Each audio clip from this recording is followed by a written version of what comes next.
Fox News alerts some disappointing jobs numbers as the struggle to put Americans back to work continues today.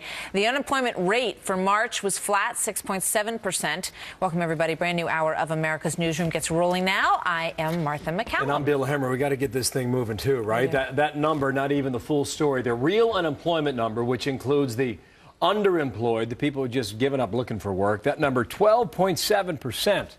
And the labor participation rate, the number of people involved in the job market, at 63%. It's been 64% for 27 straight months, the longest stretch going back for a generation, the late 1970s.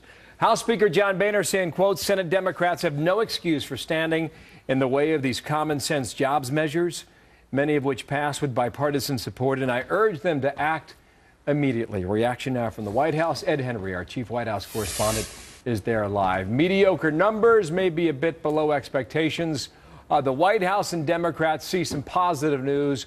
What do they mention or refer to? Well, good morning, Bill. What they're seeing as positive is the fact that 192,000 jobs were created in the month of March. That's slightly below Wall Street's expectations, but obviously in an upwards direction. So they were going to take solace in that. Also, the February numbers were revised upward by 22,000 jobs. So they're looking at that. And the House Democratic leader, Nancy Pelosi, just put out a statement saying, quote, today's jobs report shows our economy continues to move in the right direction, yet with millions of Americans across the country still struggling, Congress must do more to create jobs and build an economy that works for everyone. What she's talking about and what you referred to in the lead-in about more work to be done, these numbers also show you've got 3.7 million people who have been long-term unemployed, out of work for 27 weeks or more, beyond that. Those are folks who have been out of work a long time. The White House knows that's a problem. Yeah. So you've got Obamacare, okay? There's going to be a lot of campaigning on that. But what about the economy? Is there a 1A here or not from the Republican position, Ed?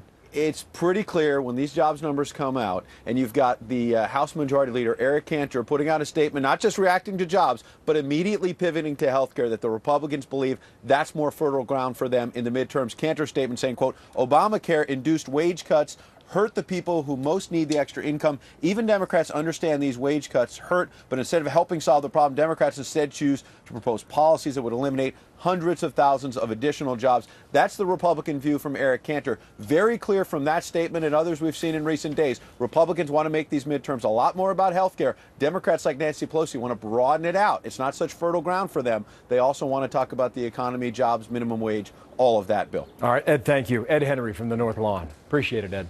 Mark.